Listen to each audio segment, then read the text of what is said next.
we're noticing is that it's confusing for some of the students to know exactly what they're supposed to be doing on their nest days and then exactly where to go to accomplish each of the tasks that their teacher has given them. So I'm going to show you a way that you can link it all to your home page and you can write it directly in your instructions, and then students don't have to search for different assignments or modules or external links. So what I did was I went to Commons and I just found a template for a weekly agenda, and I copied and pasted that onto my homepage. And now when I'm ready to start planning for next week, I can simply edit my homepage. I can scroll down to where I need to start planning. And the important thing to know is that if it's an assignment or a quiz or something that you're wanting the kids to accomplish, you have to make that ahead of time and then come back and create your weekly agenda. So let's say I've decided that for this week, I am going to be having the students explore air pressure as a lab when they're face-to-face with me.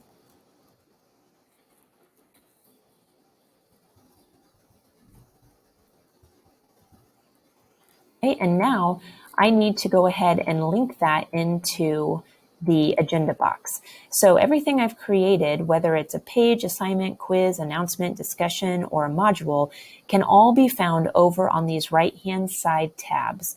So the item I created was an assignment. It was called air pressure. So I'm going to go ahead and select that there. This is going to take the students directly to the assignment page without them needing to go through modules or through assignments themselves. For my Nest kids, it's going to look just a little bit different. So maybe for them, I'm wanting to have them start by watching a video.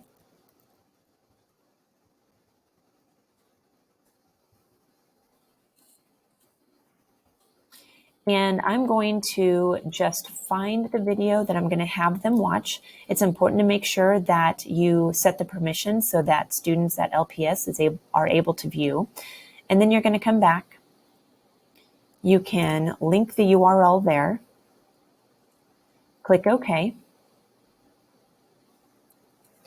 And then you can move on to your next item.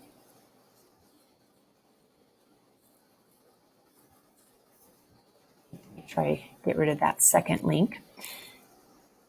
Their next step is they're going to read an article.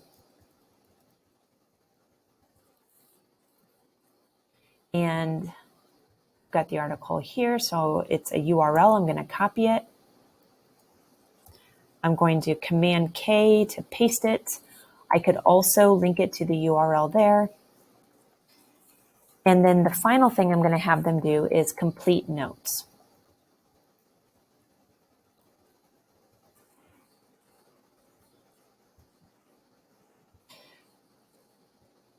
I'm going to highlight that. It's not an assignment that I created.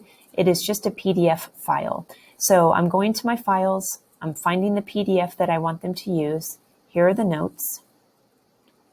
And then I'm linking them there. If I wanted to make sure that they knew exactly what the name of the file was, like if they are making a copy and editing in Google Docs, instead of highlighting, I would probably just go ahead and have it show up separately. If I want this to go away, I'm just going to remove the link. But now students, when they're looking for their notes in their Google Drive, know exactly what it was called.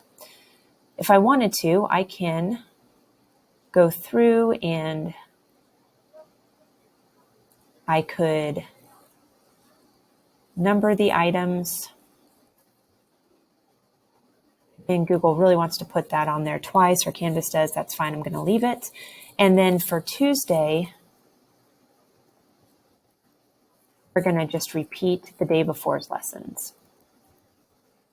So your face-to-face kids will then complete the Monday lesson.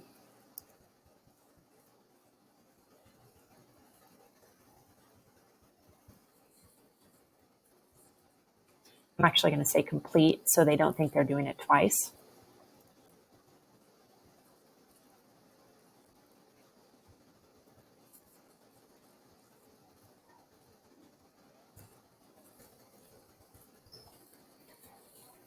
Now I can save this, and I'm going to show you what it looks like for the students.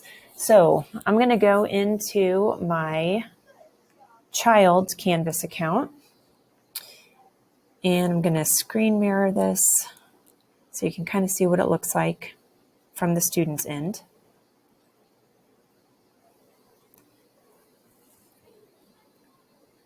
I'm going to make this just a little bit bigger so it's easier to see.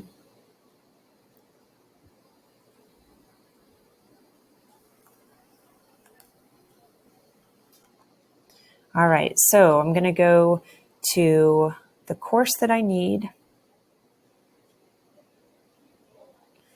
select my course, and now she doesn't need to go to modules at all. She can see everything she needs to do right here. So for her, she's already, say it's Tuesday, so she's already completed the lab with me, and she submitted it and turned it in, and everything's good to go. But now she is a Nest kid on Tuesday.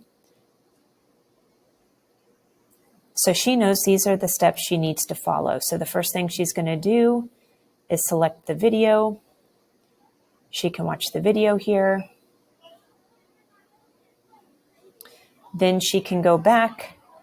She can click the link to the article, and there's the article that she can read, and she can change it to reader view to get rid of all the extra stuff that we don't need to focus on. And then finally, she can see the PDF of the notes, and she can annotate them directly in here. Maybe, actually for this one, it is that she would need to do markup and then save it, which is fine. It gives you same ideas, but it wasn't an assignment, so she couldn't mark on it directly in Canvas. I'm going to delete that because I don't need to save it. But that's how a student would know exactly what their expectations are and not get lost in telling them what site to go to and then telling them to go to modules and find the assignment. It's all listed right here. So that may be an option for you if you wanted to organize things a little bit more effectively for kids. Then the next week, what you could do, and I'm going to go back to my screen here, as a teacher, maybe I just decide that I am going to keep adding to this. And you'll notice that I had put the week here, but I could copy this whole table and I could just paste it up above so that I have the same format over and over again. And if a kid missed a week, they would be able to see everything in one spot.